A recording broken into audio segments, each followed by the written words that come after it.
وخير الهدي هدي محمد صلى الله عليه وسلم وشر الأمور محدثاتها وكل محدثة بدعة وكل بدعة ضلالة وكل ضلالة في النار. أعوذ بالله من الشيطان الرجيم. بسم الله الرحمن الرحيم. يا أيها الذين آمنوا اتقوا الله حق تقاته ولا تموتن إلا وأنتم مسلمون. واتقوا الله الذي تساءلون به يصلح لكم أعمالكم ويغفر لكم ذنوبكم لا شريك له. سبحان الله وبحمده سبحان الله العظيم. اور درود و سلام نازل سبحان اللہ العظیم. اور درود و سلام نازل ہوں اللہ کے آخری محترم حضرات. درمیان میں جو خادم کے آڈیو نہیں ہو رہا ہے موبائل میں لگانا پڑنا چاہیے. پیچھے آنے والوں کو لگاتے ہیں درمیان میں جگہ خالی ہے.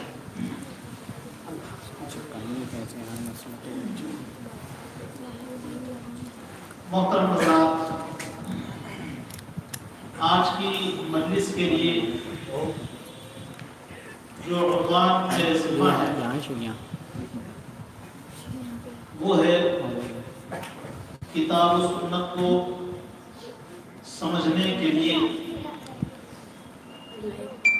فہم سلف کی ضرورت اور اہمیت. انشاءاللہ اسی موضوع پر یہاں پر کور نکل سکتا ہے آپ کا؟ اگر وہ نکلے گا تو یہاں آسانی سے پھنس جائے گا. اللہ تعالیٰ مجھے اور آپ کو بات سننے سمجھنے اور عمل کرنے کی سعادت نصیب کرے. نکال لو شیخ، اچھے سے پھنس جائے گا. اللہ تعالیٰ نے ہمارے لیے دین اسلام کو پسند فرمایا. ان الدین عند اللہ الاسلام. اللہ کے نزدیک پسندیدہ دین اگر ہے تو اسلام ہے. اور فرمایا وَمَن يَبْتَغِ غَيْرَ الْإِسْلَامِ دِينًا فَلَن يُقْبَلَ مِنْهُ وَهُوَ فِي الْآخِرَةِ مِنَ الْخَاسِرِينَ. اسلام کے علاوہ اگر کسی نے کسی اور نظام زندگی کو قبول کر لیے تو اس سے وہ نظام زندگی قبول نہیں کیا ہے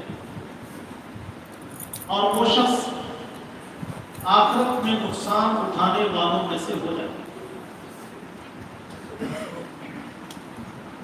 ہمارا دین چونکہ اسلام ہے یہی دین ہماری دنیا اور آخرت کی کامیابی کی ضمانت ہے.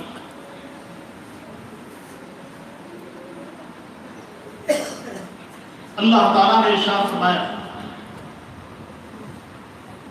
ان هذا القرآن يهدي للتي هي اقوم ويبشر المؤمنين الذين يعملون الصالحات ان لهم اجرا كبيرا وان الذين لا يؤمنون بالآخرة اعتدنا لهم عذابا أليما. قرآن ہدایت کا راستہ بتانے کے ساتھ ساتھ نیک کام کرنے والوں کو اجر عظیم کی خوشخبری سناتا ہے اور جو آخرت پر ایمان نہیں رکھتے ہیں انہیں دردناک عذاب کی خبر بھی دیتا ہے.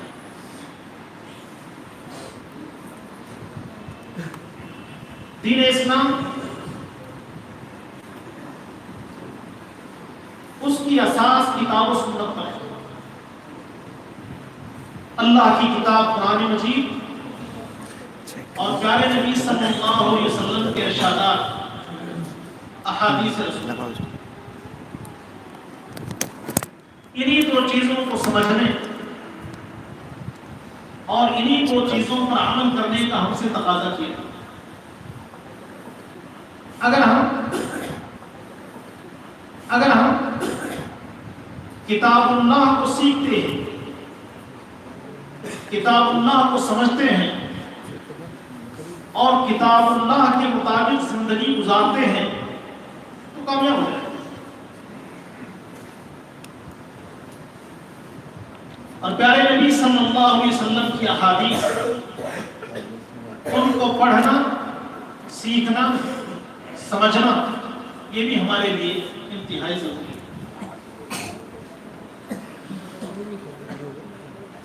اللہ رب العالمین نے پیارے نبی صلی اللہ علیہ وسلم سے اس بات کا تقاضا کیا کہ اے نبی، ہم نے آپ کی طرف جس چیز کی وحی کی ہے اس کی تلاوت کرتے رہے۔ اتل ما اوحی الیک من الکتاب واقم الصلاۃ، اے نبی جس کتاب کی وحی ہم نے آپ کی طرف کی ہے اس کتاب کی آپ تلاوت کرتے رہے، اس کو پڑھتے رہے اور پھر اسی کتاب کے مطابق عمل کا اللہ تعالیٰ نے تقاضا کیا۔ اللہ کے نبی صلی اللہ علیہ وسلم کی زبانی یہ بات کہلوائی گئی، قل ما كنت بدعا من الرسل وما ادری ما يفعل بي ولا بكم ان اتبع الا ما يوحى الي۔ اے نبی آپ کہہ دیجئے میں کوئی نرالا رسول نہیں بلکہ سلسلے نبوت اور رسالت کی کڑی ہوں۔ آدم علیہ السلام سے عیسیٰ علیہ السلام تک جتنے انبیاء و رسول دنیا میں تشریف لائے بس اسی سلسلے نبوت اور رسالت کی میں کڑی ہوں۔ ان اتبع الا ما یوحى الی، میں صرف اسی بات کی اتباع اور پیروی کرتا ہوں جس کی وحی میری طرف کی گئی۔ اللہ تعالیٰ نے نبی کو اس بات کا مکلف کر دیا کہ آپ علم وحی کے مطابق عمل کریں، علم وحی کو چھوڑ کر کسی کی خواہش اور اپنے نفس کی خواہش کو بھی دخل نہ کریں۔ اللہ کا ارشاد ہے وَلَن تَرْضَىٰ عَنْكَ الْيَهُودُ وَلَا النَّصَارَىٰ حَتَّىٰ تَتَّبِعَ مِلَّتَهُمْ قُلْ إِنَّ هُدَى اللَّهِ هُوَ الْهُدَىٰ۔ اے نبی، یہودی اور نصرانی کبھی آپ سے خوش ہونے والے نہیں ہیں، ان کو خوشی اسی وقت ہوگی جب آپ اپنی بات کو چھوڑ دیں اور ان کی خواہش کی اتباع کریں۔ لیکن یاد رکھیں علم وحی کے آ جانے کے بعد اگر آپ نے ان کی بات کو مان لیا تو اللہ کی طرف سے آپ کی مدد نہیں ہوگی، آپ ظالموں میں سو جائیں گے۔ اور اللہ تعالیٰ نے پیارے نبی صلی اللہ علیہ وسلم سے خطاب کرتے فرمایا یا ایھا النبی لم تحرم ما احل اللہ لک تبتغی مرضات ازواجک۔ اے نبی، آپ اپنی بیویوں کی خواہش کے لیے، ان کی مرضی کو حاصل کرنے کے لیے جس چیز کو اللہ تعالیٰ نے حلال کر دیا ہے کیوں حرام کر رہے ہیں؟ گویا کہ نبی کو اس بات کو مکلف کیا گیا کہ نبی آپ کو علم وحی کی پیروی کرنی ہے، اللہ کی طرف سے جو چیز نازل ہوئی ہے اس پر آپ کو عمل کرنا ہے۔ اہل ایمان سے بھی اسی بات کا تقاضا کیا گیا،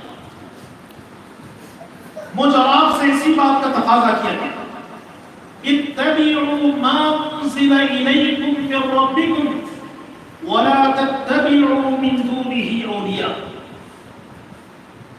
اللہ کی طرف سے جو چیز تمہاری طرف اتری ہے اس کی اتباع کرو اور اپنے اولیاء کی اتباع نہ کرو۔ تو علم وحی کو ماننے، علم وحی پر ایمان کے ساتھ ساتھ عمل کرنے کا ہم سے تقاضا کیا گیا۔ اللہ رب العالمین نے ارشاد فرمایا والذین آمنوا وعملوا الصالحات وآمنوا بما نزل على محمد وهو الحق من ربهم کفر عنهم سیئاتهم واصلح بالهم. پلٹا کے لگانا پڑے گا. جو لوگ ایمان لائے اور نیک عمل کیے اور اس بات پر ایمان لائے جس کو ہم نے محمد صلی اللہ علیہ وسلم پہ اتارا جو کہ اللہ کی طرف سے حق ہے. کفر عنهم سیئاتهم اللہ ان کے گناہوں کو معاف کر دے گا. واصلح بالهم اور ان کے حالات کو اللہ درست کرے گا. آیت شریفہ میں اس بات کی خبر دے دی گئی کہ اگر کوئی آدمی محمد صلی اللہ علیہ وسلم پر نازل کی جانے والی تعلیمات کی اتباع کرتا ہے ایمان رکھتا ہے تو اللہ اس کے گناہوں کو معاف کرے گا اس کے حالات کو درست کرے گا. اور مومن کہتے کس کو ہیں؟ اسی کو کہتے ہیں جو اللہ کی طرف سے نازل ہونے والی ساری باتوں کو مانے. سورہ بقرہ کے آغاز میں اہل ایمان کا تعارف کروایا گیا. الف لام میم ذالک الکتاب لا ریب فیہ ھدی للمتقین الذین یؤمنون بالغیب ویقیمون الصلاة ومما رزقناهم ينفقون والذین یؤمنون بما انزل الیک وما انزل من قبلک وبالآخرة هم يوقنون أولئك على هدى من ربهم وأولئك هم المفلحون. اللہ نے کتاب کے حوالے سے فرمایا کہ اس میں کسی قسم کا شبہ نہیں اور یہ کتاب متقین کے لیے سامان ہدایت ہے. کون ہے متقین؟ جو غیب پر ایمان رکھتے ہیں نماز کو قائم کرتے ہیں جو کچھ اللہ تعالیٰ نے انہیں مال دیا ہے اس میں سے خرچ کرتے ہیں. اے نبی جو آپ پر اترا ہے اس پر ایمان رکھتے ہیں اور جو آپ سے پہلے نازل کیا گیا اس پر بھی یقین رکھتے ہیں اور ساتھ ساتھ آخرت پر بھی ان کا یقین ہے. اولئک علی ھدی من ربہم واولئک ھم المفلحون. یہی لوگ اپنے رب کی طرف سے ہدایت پر ہیں اور یہی لوگ فلاح پانے والے ہیں. غور کیجیے اللہ نے ایمان والوں کا تعارف کرواتے ہوئے یہ فرمایا کہ محمد صلی اللہ علیہ وسلم پر نازل ہونے والی شریعت کو مانتے ہیں جو کچھ نبی پہ اترا ہے اس کو تسلیم کرتے ہیں اور جو نبی سے پہلے دیگر انبیاء علیہ السلام کو تعلیمات دی گئی تھی ان پر ان کا ایمان. اب یہاں پر ہمیں غور کرنا ہے کہ ہمارے نبی صلی اللہ علیہ وسلم کو کیا چیز دی گئی تھی. ایک تو ہم مانتے ہیں تسلیم کرتے ہیں کہ قرآن مجید ہے جو اللہ تعالیٰ نے محمد رسول اللہ صلی اللہ علیہ وسلم کو دی. قرآن کے علاوہ ایک دوسری چیز ہے جس کا ذکر اللہ کے نبی صلی اللہ علیہ وسلم نے فرمایا کہ اللہ نے مجھے کتاب دیا ہے اور کتاب جیسی دوسری چیز دیا ہے. اوتیت الکتاب ومثلہ معہ. میں کتاب دیا گیا ہوں اور کتاب جیسی دوسری چیز دیا گیا. دوسری چیز کیا ہے؟ دوسری چیز سنت ہے. احادیث ہے نبی صلی اللہ علیہ وسلم کی جو قرآن کریم کی تشریح توضیح اور وضاحت اللہ رب العالمین نے نبی علیہ السلام سے خطاب کرتے ہوئے فرمایا لا تحرک به لسانک لتعجل به. پیارے نبی صلی اللہ علیہ وسلم کی خدمت میں جبریل علیہ السلام آتے اور اللہ کا پیغام سناتے تو ہمارے نبی کی آرزو یہ ہوتی کہ جلدی سے اس کو یاد کر لیا جائے اور آپ اپنے ہونٹوں کو حرکت دیتے. اللہ نے بیان فرمایا کہ نبی جلدی نہ کیجیے. کیوں؟ اس لیے کہ اس کتاب کو اتارنا ہمارا کام ہے، اور اس کتاب کو آپ کے سینے میں جمانا بھی ہمارا کام ہے۔ ثم ان علینا بیانہ، پھر اس کا بیان بھی ہمارے ذمہ ہے۔ قرآن ایک ایسی چیز نہیں ہے کہ جس میں صرف حروف ہو، الفاظ ہو، جملے ہو، اس کو سمجھا نہ جا سکے، اس کو پڑھا نہ جا سکے، بلکہ اللہ تعالیٰ نے قرآن کو نازل کرنے کے ساتھ ساتھ نبی علیہ السلام کو پڑھنا سکھایا، نبی کو کتاب سمجھائی نہیں، اور نبی کے ذریعہ کتاب پر عمل کرنے کا طریقہ سمجھایا۔ اللہ نے فرمایا وَعَلَّمَكَ مَا لَمْ تَكُنْ تَعْلَمْ، اے نبی جس بات کو آپ نہیں جانتے تھے ہم نے آپ کو بات سکھائی ہے۔ سَنُقْرِئُكَ فَلَا تَنْسَىٰ، ہم آپ کو ایسا پڑھائیں گے کہ آپ نہیں بھولیں گے۔ اور اس کی توضیح اور تشریح اللہ کے نبی صلی اللہ علیہ وسلم کا عمل ہے۔ پیارے نبی صلی اللہ علیہ وسلم کے اقوال، آپ علیہ السلام کے اعمال، یہ سب قرآن کریم کی تفسیر ہے۔ اللہ رب العالمین نے نبی علیہ السلام کے حوالے سے فرمایا وَمَا يَنطِقُ عَنِ الْهَوَىٰ إِنْ هُوَ إِلَّا وَحْيٌ يُوحَىٰ، نبی اپنی مرضی سے کچھ نہیں کہتے، جو کچھ کہتے ہیں اللہ کی وحی سے کہتے ہیں۔ پیارے نبی صلی اللہ علیہ وسلم نے قرآن کریم کی توضیح کی، وہ آپ نے اپنے اختیار سے نہیں کیا بلکہ علم وحی سے کی۔ اللہ کے نبی صلی اللہ علیہ وسلم نے قرآن کریم کے الفاظ و معانی اس کے مطابق سمجھایا تو اللہ رب العالمین کی وحی سے سمجھایا، اور اللہ کے نبی صلی اللہ علیہ وسلم کی زندگی کے سارے اعمال وہ قرآن کریم کے اجمال کی تفسیر اور قرآن کریم کی ایک عملی صورت ہے۔ سیدہ عائشہ رضی اللہ تعالیٰ عنہ سے کسی نے نبی کے اخلاق کے بارے میں پوچھا کہ ام المؤمنین، اللہ کے نبی صلی اللہ علیہ وسلم کے اخلاق اور کردار کے بارے میں کچھ سمجھائیں۔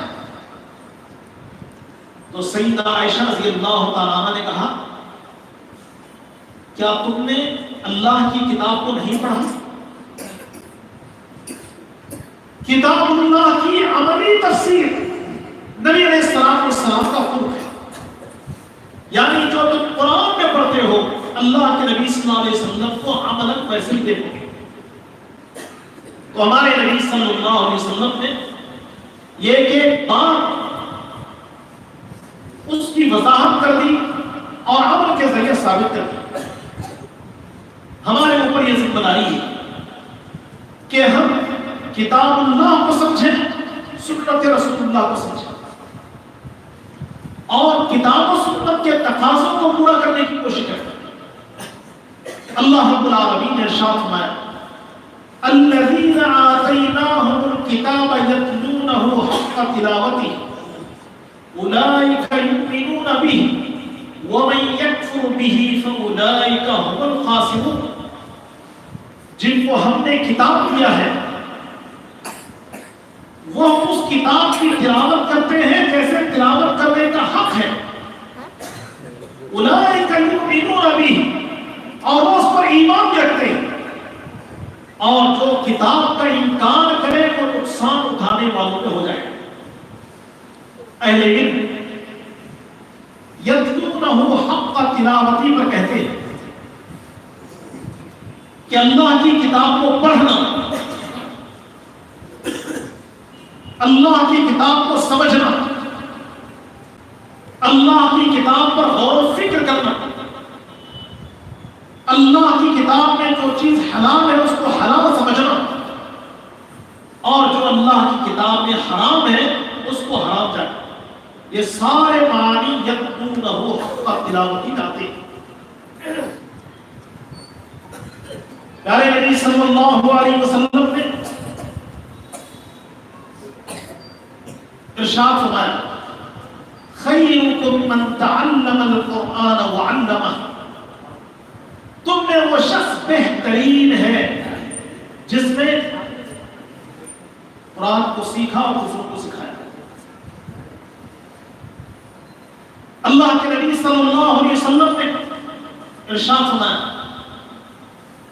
کہ اللہ کی کتاب کو سیکھو اور اس کے مطابق عمل کرو۔ پیارے نبی صلی اللہ علیہ وسلم نے جہاں کتاب اللہ کو سیکھنے کی تعلیم دی، کتاب اللہ کی تعلیم کو عام کرنے کا حکم دیا، وہی اللہ کے نبی نے اپنی احادیث کو سیکھنے اور سکھانے کی اہمیت اور فضیلت کو بیان کیا۔ نبی کا ارشاد ہے نظر اللہ امرأ سمع منا شيئا فبلغه كما سمع، اللہ تعالیٰ اس آدمی کو تر و تازہ رکھے، خوش و خرم رکھے جس نے ہم سے کوئی بات سنا اس پر عمل کیا اور ویسے ہی دوسرے تک پہنچا۔ تو حدیث رسول کے حوالے سے بھی ہماری یہ ذمہ داری بنتی ہے کہ ہم اللہ کے نبی صلی اللہ علیہ وسلم کی احادیث کو سنیں، عمل کریں اور دوسروں کو پہنچائیں۔ پیارے نبی صلی اللہ علیہ وسلم نے حجۃ الوداع کے موقع پر صحابہ کرام کے جمع غفیر سے خطاب کرتے ہوئے فرمایا فَلْيُبَلِّغِ الشَّاهِدُ الْغَائِبَ، جو آدمی یہاں حاضر ہے اس کی ذمہ داری بنتی ہے کہ وہ ان ساری باتوں کو ان تک پہنچائے جو یہاں حاضر نہیں۔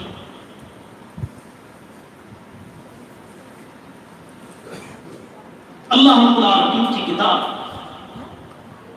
اللہ کے نبی صلی اللہ علیہ وسلم کی سنت، اس مختصر سے تعارف کے بعد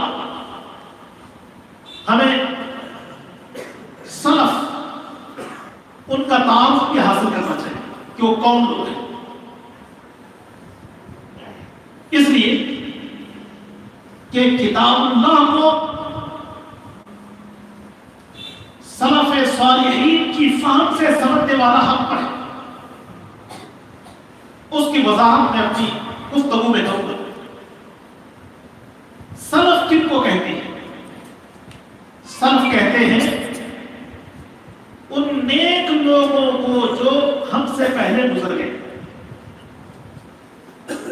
اور جب دین کی اصطلاح میں لفظ سلف کا استعمال ہوتا ہے تو وہاں وہ لوگ مراد ہوتے ہیں جنہوں نے نبی علیہ السلام سے دین کو سیکھا اور اپنے شاگردوں کو دین سکھایا، اور اسی نہج پر بعد میں آنے والے وہ بھی سلف کہلاتے ہیں، اس لیے کہ انہوں نے صحابہ سے اور صحابہ کے شاگردوں سے دین کو سیکھا، اور یہ سلسلہ چلتا ہی رہتا ہے۔ سوال یہ پیدا ہوتا ہے کہ دین کو سمجھنے کے لیے، کتاب اللہ کو سمجھنے کے لیے سلف کی ضرورت کیوں پڑتی ہے؟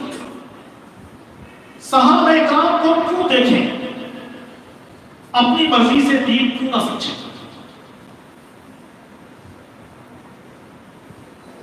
وجہ یہ ہے کہ صحابہ کرام کی جماعت روئے زمین پر ایک ایسی جماعت ہے کہ جن کا انتقام اللہ تعالیٰ نے نبی علیہ السلام کی صحبت اور رفاقت کے لیے اختیار کیا،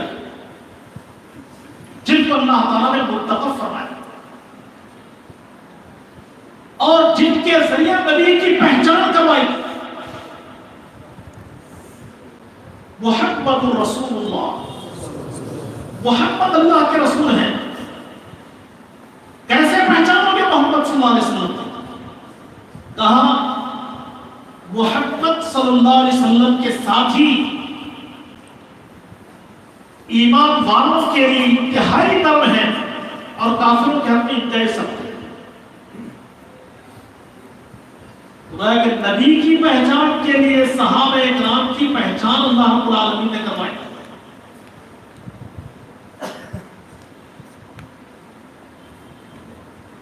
آج کے زمانے میں بھی اگر کوئی آدمی نبوت اور رسالت کا دعویٰ کرے تو پھر پیارے نبی صلی اللہ علیہ وسلم کی پہچان کے لیے اللہ رب العالمین نے جن شخصیات کو ذکر فرمایا، دیکھنا چاہیے کہ ان کی صحبت میں کون ہے۔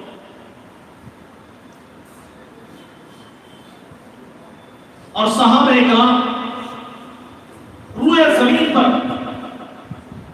ایسے لوگ ہیں کہ جن کا ظاہر بھی پاک و صاف تھا اور باطن بھی پاک و صاف تھا۔ اللہ رب العالمین نے نبی کے ذریعے ان کا تذکرہ کر دیا۔ پیارے نبی صلی اللہ علیہ وسلم کا منصب یہ بیان کیا گیا کہ وہ لوگوں کو پاک و صاف کرنے والے ہیں، یعنی ان کے نفوس کا تزکیہ کرنے والے ہیں۔ اور صحابہ اکرام دین پر عمل کرنے کے اعتبار سے اتنے مخلص تھے کہ اللہ تعالیٰ نے ان کو دنیا والوں کے لیے مثالی بنا دیا۔ فَإِنْ آمَنُوا بِمِثْلِ مَا آمَنْتُمْ بِهِ فَقَدِ اهْتَدَوْا وَإِنْ تَوَلَّوْا فَإِنَّمَا هُمْ فِي شِقَاقٍ، اگر وہ لوگ ایمان لائیں جیسے تم ایمان لائے ہو تو ایسی صورت میں وہ ہدایت پر ہیں، اگر تم جیسا ایمان نہیں لاتے تو اختلاف۔ وَمَن يُشَاقِقِ الرَّسُولَ مِن بَعْدِ مَا تَبَيَّنَ لَهُ الْهُدَى وَيَتَّبِعْ غَيْرَ سَبِيلِ الْمُؤْمِنِينَ نُوَلِّهِ مَا تَوَلَّىٰ وَنُصْلِهِ جَهَنَّمَ وَسَاءَتْ مَصِيرًا۔ ہدایت کے واضح ہو جانے کے بعد اگر کسی نے رسول کی مخالفت کی اور مومنوں کی روش کو چھوڑ کر کسی اور روش کو اختیار کر لیا تو ہم دنیا میں اس کو اس راستے پر چلا تو دیں گے، لیکن قیامت کے دن اس کا ٹھکانہ جہنم ہے۔ آیت شریفہ میں اللہ رب العالمین نے صحابہ اکرام کی روش کو اختیار کرنے کا ہمیں حکم کیا ہے، عقیدے کے اعتبار سے، جذبہ عمل کے اعتبار سے۔ اور اللہ تعالیٰ نے ارشاد فرمایا وَالسَّابِقُونَ الْأَوَّلُونَ مِنَ الْمُهَاجِرِينَ وَالْأَنصَارِ، پہلے مسلمان ہونے والے مہاجرین اور انصار، اللہ تعالیٰ نے ان کے لیے جنت کا وعدہ فرمایا۔ پھر یہ بات کہی گئی وَالَّذِينَ اتَّبَعُوهُمْ بِإِحْسَانٍ، اخلاص کے ساتھ اگر کوئی صحابہ اکرام کے نقش قدم کی پیروی کرتا ہے تو ایسی صورت میں وہ بھی جنت کا مستحق ہوگا۔ تو اللہ تعالیٰ نے صحابہ اکرام کی جماعت کو اس وقت نمونہ کے طور پر ہمارے سامنے پیش فرمایا۔ پیارے نبی صلی اللہ علیہ وسلم نے صحیح دین کو سمجھنے کے لیے صحابہ اکرام کو ہمارے سامنے پیش فرمایا۔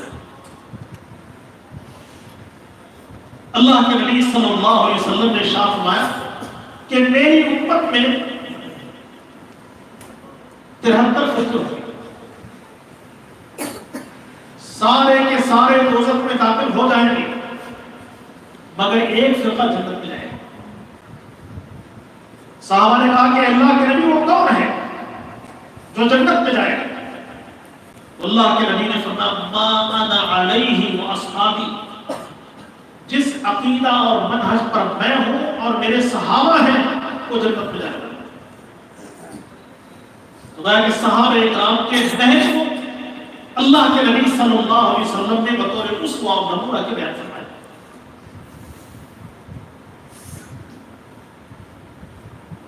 اللہ کے نبی نے صحابہ اکرام کے درمیان خطاب فرمایا خطاب ایسا تھا کہ صحابہ متاثر ہو گئے، ان کے دل ڈرنے لگے، آنکھیں اشکبار ہو گئی۔ کہا کہ اللہ کے نبی، ایسا لگتا ہے کہ کوئی رخصت ہو جانے والا اپنے عزیزوں اور ساتھیوں کو نصیحت کر کے جا رہا۔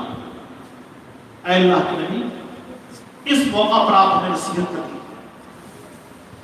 اللہ کے نبی صلی اللہ علیہ وسلم نے ارشاد فرمایا، اوصیکم بتقوی اللہ والسمع والطاعہ، میں تمہیں اللہ سے ڈرنے کی وصیت کرتا ہوں، بات کو سننے اور اطاعت کرنے کی تمہیں تاکید کرتا ہوں، وصیت کرتا ہوں۔ پھر آپ علیہ السلام نے بات کے حالات کو بیان فرمایا، من یعش منکم بعدی فسیری اختلافا کثیرا، میرے بعد جو آپ میں زندہ رہے گا وہ بڑا اختلاف دیکھے گا۔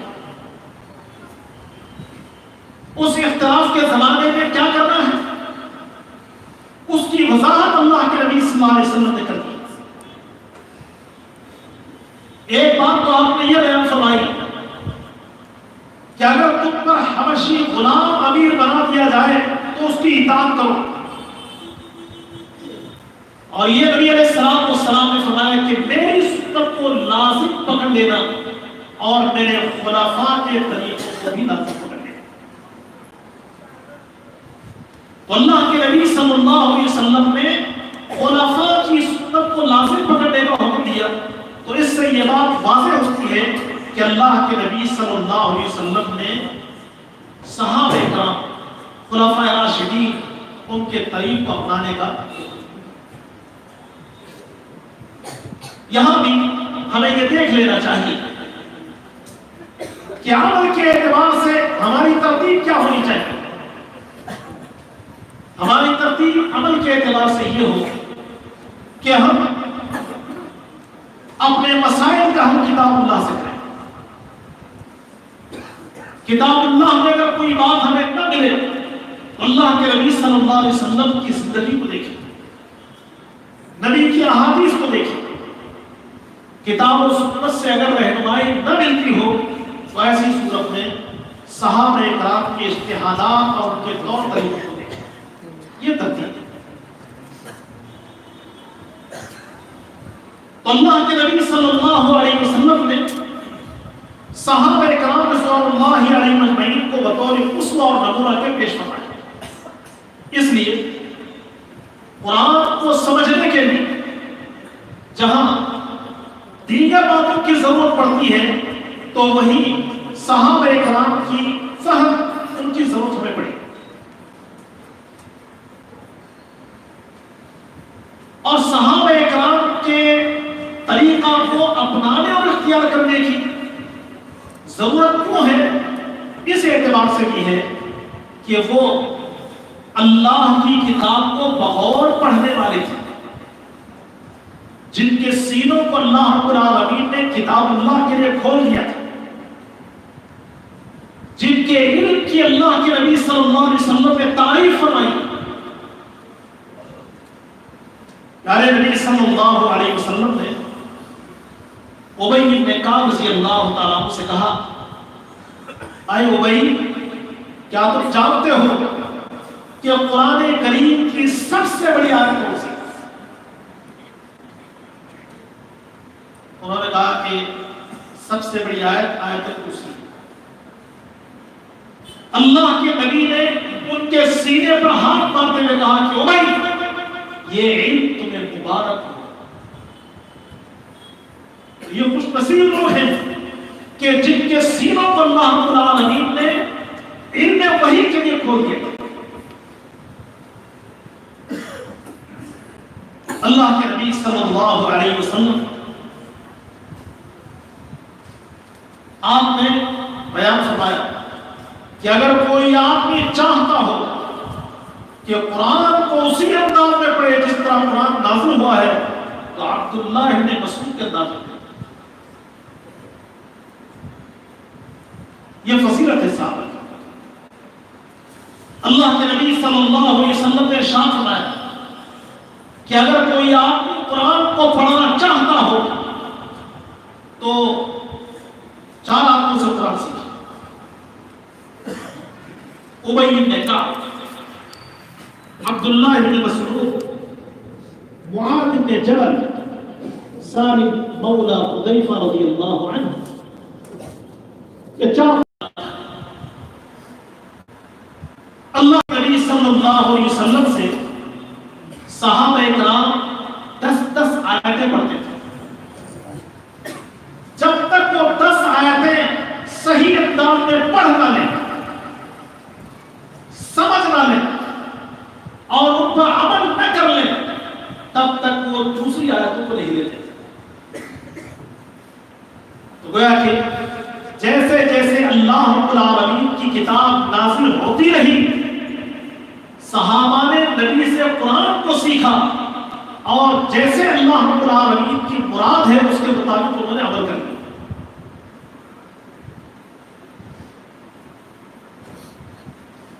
ان کا مزاج یہ تھا کہ اپنے آپ کو کتاب اللہ کی روشنی میں ڈھالنے کی کوشش کرتے. شام کو اگر کوئی آیت نازل ہوتی تو صبح کے سورج کے ظاہر ہونے سے پہلے اس پر عمل کرنے کی کوشش کرتے. دن میں کوئی بات اللہ کے نبی صلی اللہ علیہ وسلم سمجھا دیں تو رات کے اندھیرے کے آنے سے پہلے اس بات پر عمل کر لیتے تھے. نبی علیہ السلام کو سلام کی مجلس میں بیٹھنا اپنے لیے باعث سعادت سمجھتے تھے. اپنے روزگار کی فکر کیے بغیر مسجد نبوی میں بیٹھ کے نبی علیہ السلام سے علم کو حاصل کرتے تھے. یہ خوش نصیبی تھی. تو صحابہ کرام کا مزاج ہمارے سامنے آ گیا کہ کس طرح کا مزاج رکھتے ہیں. ذرا ہم سرسری طور پر اپنے مزاج کو دیکھیں کہ ہم میں اور ان میں کیا فرق ہے. ہمارا مزاج خود بدلتے نہیں، قرآن کو بدل دیتے. اپنے آپ کو اللہ کی کتاب کی روشنی میں ڈھالنے کے بجائے ہم اس بات کی کوشش کرتے ہیں کہ ہماری بدعملی کی دلیل قرآن سے کیسے ملے.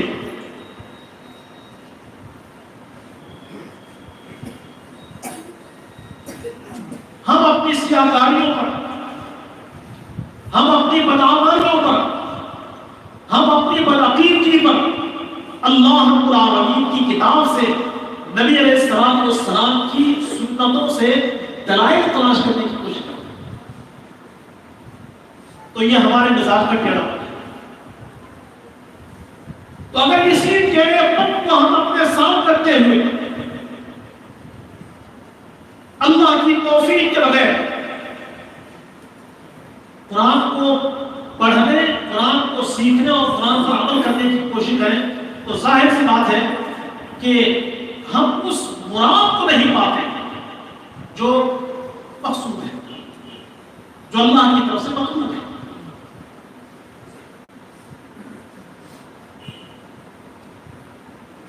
اللہ کے نبی صلی اللہ علیہ وسلم کے صحابہ اور ان کے شاگرد، پھر ان کے شاگرد، ان کا مزاج مختلف ہے. غور کیجیے. عبداللہ بن عباس رضی اللہ تعالیٰ عنہ بیان فرماتے ہیں کہ جب یا ایھا الذین آمنوا کے ذریعہ خطاب ہوتا تو صحابہ ہوا پر گوش ہو جاتے کہ اللہ ہم سے بات کر رہا ہے. کوئی اہم بات ہوگی، اللہ ایمان والوں کو کوئی بات سمجھا رہا ہے، کسی بات پہ عمل کرنے کا حکم دے رہا ہے یا کسی بات سے منع کر رہا ہے.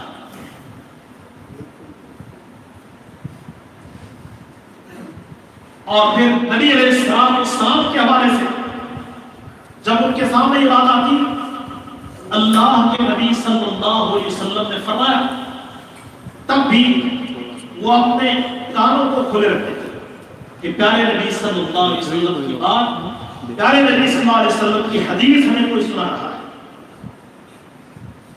بعد کے زمانوں میں جب اختلافات روا ہوئے، فتنوں کے دروازے کھلے، اللہ کی کتاب کو پڑھ کے لوگ گمراہی کا راستہ اختیار کرنے لگے، پیارے نبی صلی اللہ علیہ وسلم کا نام لے کے لوگوں نے اپنے دین کو بدلنا شروع کیا، نئی نئی باتیں دین میں داخل ہونے لگی، تو صحابہ کرام انہوں نے اصول بنائے کہ اگر کوئی آدمی یہ کہتا کہ رسول اللہ صلی اللہ علیہ وسلم نے فرمایا ہے، تو وہ پہلے جس طرح کام کھولا کرتے تھے، کام لگایا کرتے تھے، وہ کیفیت نہیں ہوئی، بلکہ یہ کہتے ٹھیک ہے آپ اللہ کے نبی کی حدیث سنا رہے ہیں، تو آپ نے کس سے سنا اور ان کو کس نے سنایا؟ تو یہاں پتا چل جائے گا کہ رسول کی بات سنانے والا کتنا سچا ہے اور کتنا جھوٹا ہے۔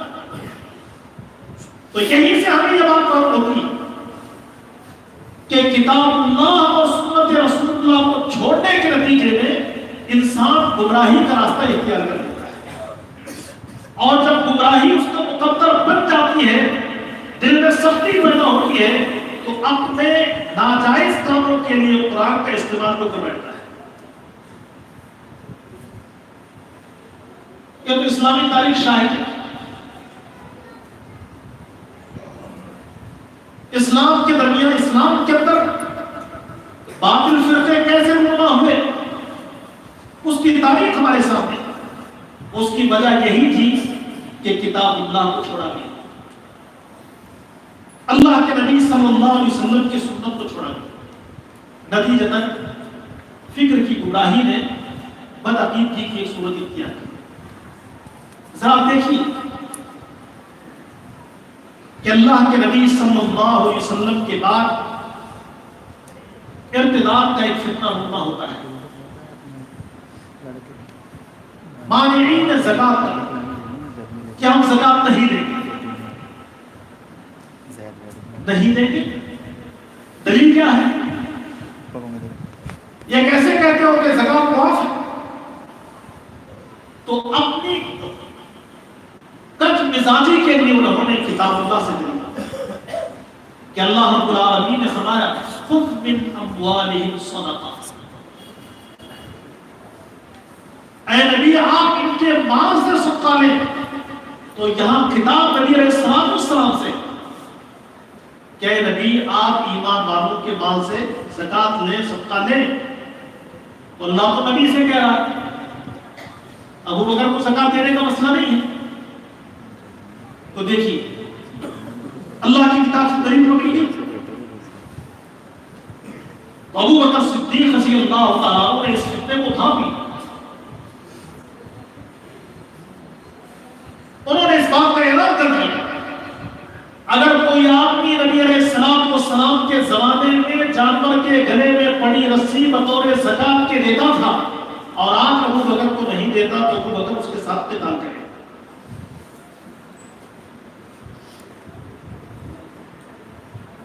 عمر فاروق پریشان رضی اللہ عنہ، کہا امیر المومنین آپ ایسے لوگوں کے خلاف قتال و جہاد کیسے کر سکتے ہیں جو کلمہ لا الہ الا اللہ کا اقرار کرتے ہیں؟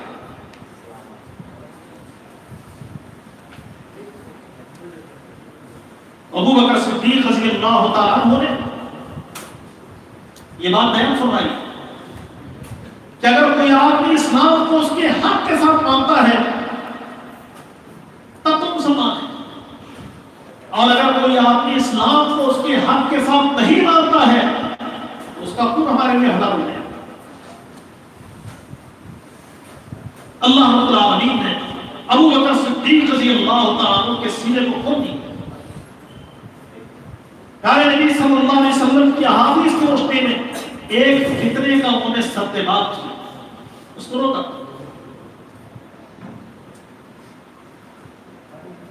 تو معلوم یہ ہوا کہ انسان اللہ رب العالمین کی کتاب کو چھوڑے گا اور پیارے نبی صلی اللہ علیہ وسلم کی سنت کو چھوڑے گا تو گمراہ ہو جائے گا، اور پھر کتاب اللہ کو اس انداز میں نہ سمجھے جس طرح صحابہ نے سمجھا تھا۔ تب بھی گمراہی کے امکانات موجود ہیں، جس طرح ایک آپ میرے آپ کے سامنے بیان کیا۔ اللہ کے نبی صلی اللہ علیہ وسلم نے ہمیں کتاب و سنت کو تھامنے کا حکم دیا اور فرمایا جب تک ان دو چیزوں کو مضبوطی سے تھامے رہو گے کبھی گمراہ نہیں ہو سکتے، ایک اللہ کی کتاب ہے اور دوسری میری سنت ہے۔ اور جو آدمی کتاب و سنت کو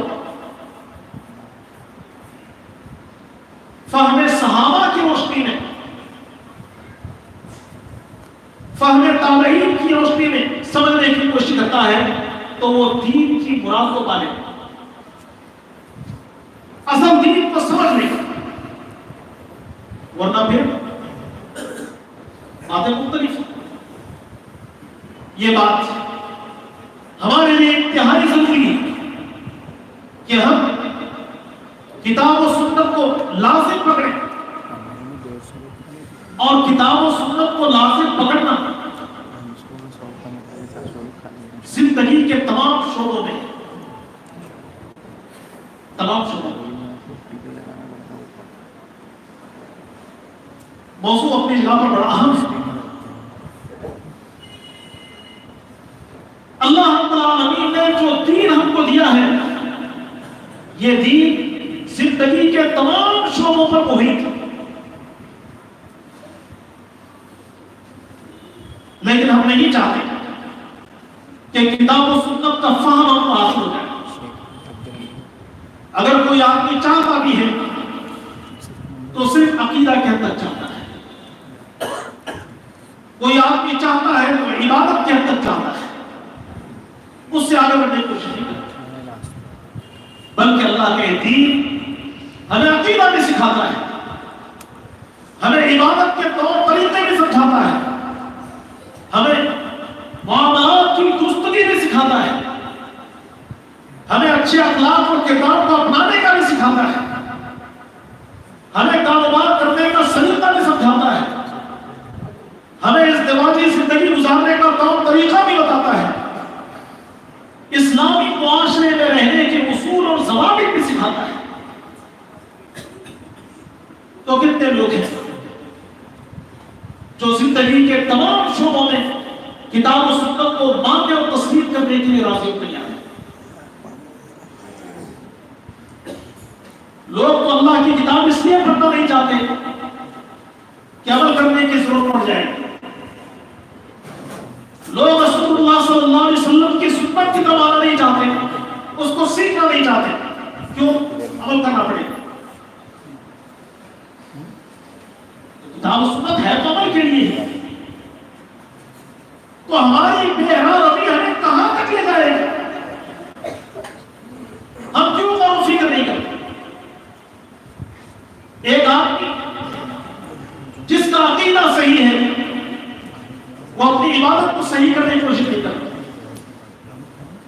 جو اپنی عبادت کا ذوق رکھتا ہے وہ اللہ کے نبی صلی اللہ علیہ وسلم کی سنت کی روشنی میں عبادت کرنا نہیں چاہتا۔ صحابہ کا فہم تو ایسا نہیں تھا، صحابہ کو ہر معاملے میں اللہ رب العالمین کی کتاب کو مقدم رکھا کرتے ہیں، عقیدے کے اعتبار سے، عمل کے اعتبار سے، اور کسی چیز کو چھوڑنے پر کبھی انہوں نے عوام کی کا اظہار نہیں کیا۔ ابو بکر صدیق رضی اللہ تعالیٰ عنہ کہا کرتے تھے لست تارکا شیئا کان رسول اللہ صلی اللہ علیہ وسلم یعمل بہ، اللہ کے نبی صلی اللہ علیہ وسلم جو عمل کرتے تھے میں کسی چیز کو چھوڑنے والا نہیں۔ پیارے نبی صلی اللہ علیہ وسلم کے عمل کو انہوں نے اپنے لیے اسوہ اور مشورہ بنایا، اور اللہ کے نبی صلی اللہ علیہ وسلم کے عمل کو لوگوں کے سامنے ظاہر کرتے تھے کہ آج جو ہم عمل کر رہے ہیں دراصل یہ اللہ کے نبی صلی اللہ علیہ وسلم کا عمل تھا۔ نبی کو اپنے یوں کرتا ہوا دیکھا، اللہ کے نبی صلی اللہ علیہ وسلم سے ہم نے یہ بات سنی تھی اور اس بات کا انہوں نے تہیہ کر لیا کہ جو بات ہم نے نبی علیہ السلام سے سنی ہے اس کے مطابق عمل کریں، اور اللہ رب العالمین کی کتاب کو سمجھنے کے اعتبار سے یہی جذبہ تھا۔ ابو بکر صدیق رضی اللہ تعالیٰ عنہ نے کہا کون سا آسمان مجھے سایہ دے گا، کون سی زمین مجھے پناہ دے گی کہ میں اللہ کی کتاب میں اپنی رائے سے کام کروں، اپنی مرضی کو دخل کروں، اپنی مرضی کو دین میں شامل نہیں کرتے، چاہے وہ بات سمجھ میں آئے یا نہ آئے، اللہ کی کتاب میں موجود ہے، سرے تسلیم کم کر لیا۔ نبی علیہ السلام نے بیان فرمایا سرے تسلیم کم کر لیا، اللہ اس کے رسول کی بات آتی ہے، اب اپنے رائے میں کیا دخل ہے؟ علی رضی اللہ تعالیٰ عنہ نے کہا تھا لو کان الدین بالرائے لکان اسفل الکفر اولا بالمسح من اعلاہ، دین اگر ہماری رائے کی بنیاد پر ہوتا تو موزوں کے اوپر مسح کرنے کے بجائے نیچے مسح کرنا زیادہ بہتر ہوتا، لیکن میں نے اللہ کے نبی صلی اللہ علیہ وسلم کو دیکھا کہ آپ علیہ السلام نے موزے کے اوپر مسح کی، نیچے مسح نہیں کی، تو یہ سنت ہے، یہ طریقہ ہے۔ اللہ کے نبی صلی اللہ علیہ وسلم کی سنتوں پر اس قدر انہوں نے عمل کیا۔ آج اگر عمل کی کوئی بات ہمارے سامنے آ جائے، اللہ کے نبی صلی اللہ علیہ وسلم کی حدیث ہمارے سامنے آ جائے، اللہ رب العالمین کی کتاب سے کوئی بات ہمارے سامنے آ جائے، تو ہم عمل کے لیے یہ سوچتے ہیں کہ یہ بات کہاں تک صحیح ہے، کہاں تک غلط ہے۔ دلیل ہمارے سامنے موجود ہوتی ہے، آپ کے غور و فکر کرنے کی کوشش کرتا ہے، چلو پہلے دیکھ لوں میں اپنے عقل کے مطابق، پھر جب تک پر یہ بات اترتی ہے کہ نہیں اترتی، ہماری عقل اس کو تسلیم کرتی ہے کہ نہیں کرتی، تو عقل کا ایک دروازہ ہم نے کھول لیا، اپنی سمجھ کا ایک دروازہ ہم نے کھول لیا، تو جب ہم نے اپنی سمجھ کو دخل دے دیا تو کتاب اللہ کی مراد کو ہم نے نہیں پایا، سنت رسول اللہ صلی اللہ علیہ وسلم کی مراد کو ہم نے نہیں پایا۔ صحابہ کا مزاج ایسا نہیں، اللہ کے نبی صلی اللہ علیہ وسلم سے کوئی بات سن لی، سمجھ میں آئے یا نہ آئے، اس کی حکمت تلاش کرنے کی کوشش نہیں کرتے۔ عبداللہ بن عمر رضی اللہ تعالیٰ عنہ، ان سے کسی نے استلام کا مسئلہ پوچھا، یعنی حجر اسود کو بوسہ دینا، اس کو چھونا، تو انہوں نے کہا یہ سنت ہے۔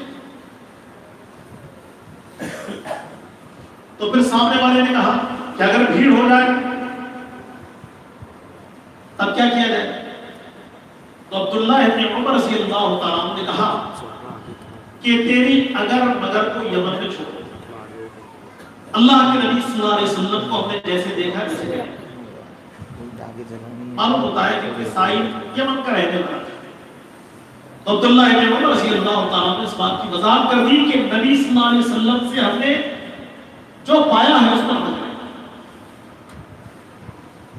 عمر فاروق رضی اللہ تعالیٰ بیان فرماتے ہیں کہ اللہ کے نبی صلی اللہ علیہ وسلم نے رمل کرنے کا حکم دیا تھا، اور اس کی حکمت ہم جانتے ہیں کہ اللہ کے نبی صلی اللہ علیہ وسلم نے کس موقع پر یہ بات کہی تھی کہ اگر کوئی آدمی عمرہ کے لیے آئے، حج کے لیے آئے، تو وہ پہلے 3 چکر میں رمل کرے۔ ایک ایسے وقت میں یہ بات کہی گئی جب مسلمانوں کے حوالے سے مکہ والوں نے یہ بات کہا کہ مکہ چھوڑ کر مدینہ میں جو لوگ آباد ہو گئے وہ کمزور پڑ گئے ہیں۔ اللہ کے نبی نے کہا کہ اپنی کمزوری کا اظہار مت کرو ان کے سامنے، اپنے شانوں کو اٹھا کے چلو۔ عمر رضی اللہ تعالیٰ عنہ کہتے ہیں کہ اللہ کے نبی صلی اللہ علیہ وسلم نے جس موقع پر یہ بات کہی تھی میں جانتا ہوں، لیکن اللہ کے نبی صلی اللہ علیہ وسلم نے کہا ہے اس عمل کو نہیں چھوڑے۔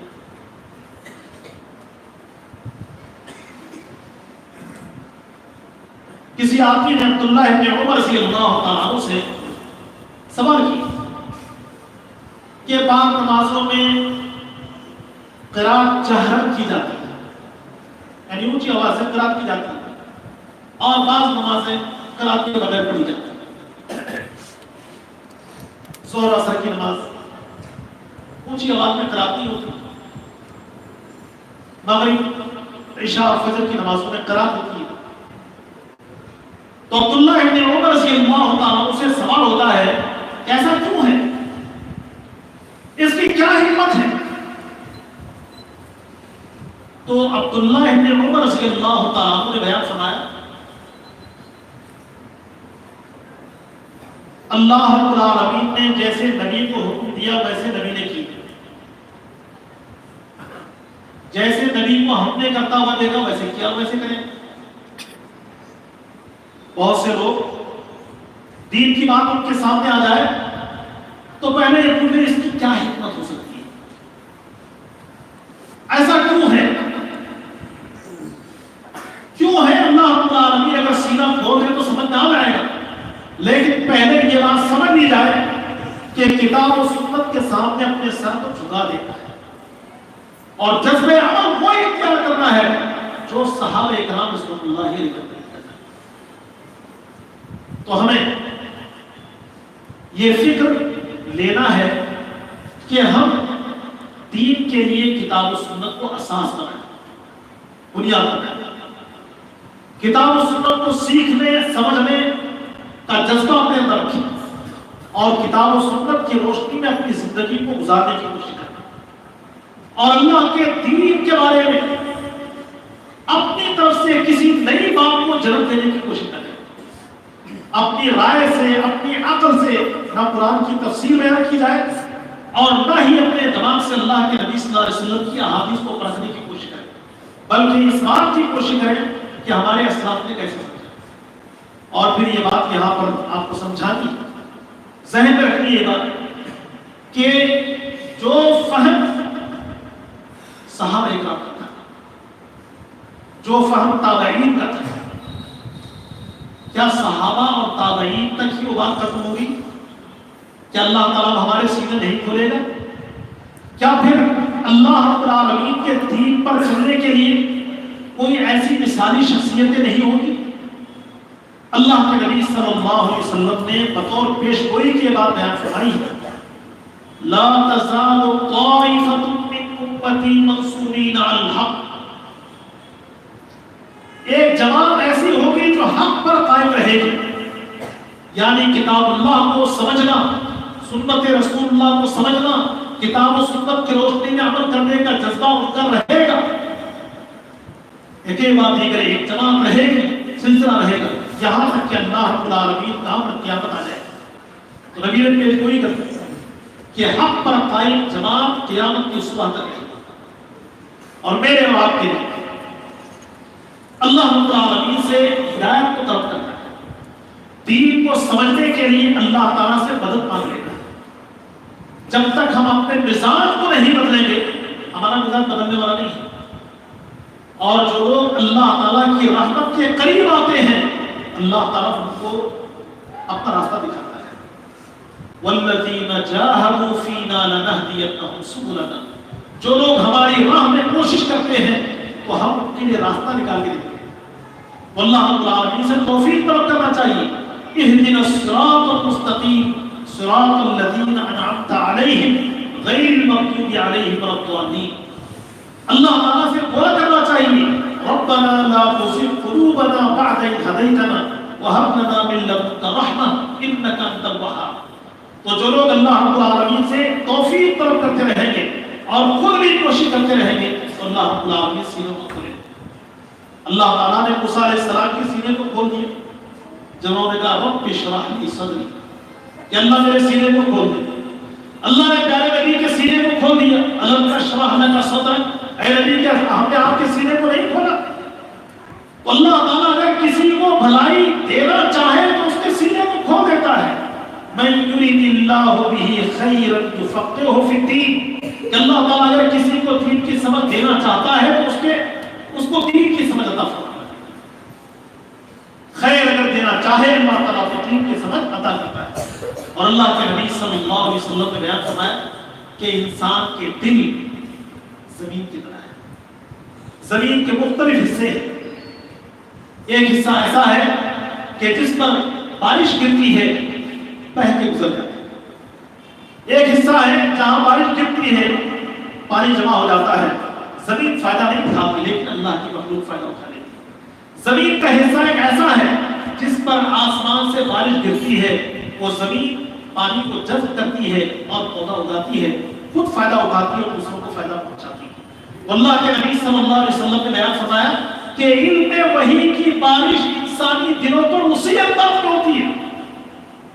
کچھ دن ایسے ہیں جو علم وحی کو گزار لیتے ہیں, کچھ دن ایسے ہیں جو علم وحی کو قبول تو کر لیتے ہیں لیکن عمل کا جذبہ نہیں ہوتا. کچھ دن ایسے ہیں جو علم وحی کو قبول کر لیتے ہیں, خود فائدہ اٹھاتے ہیں اور دوسروں کو فائدہ پہنچاتے ہیں. اللہ رب العالمین کو خوش نصیب لوگوں میں ہمارا شمار فرمائے جو علم وحی کو سیکھتے ہیں, سکھاتے ہیں اور اس کے مطابق عمل کرتے ہیں. آمین. وآخر دعوانا الحمد للہ رب العالمین. والسلام علیکم ورحمۃ اللہ.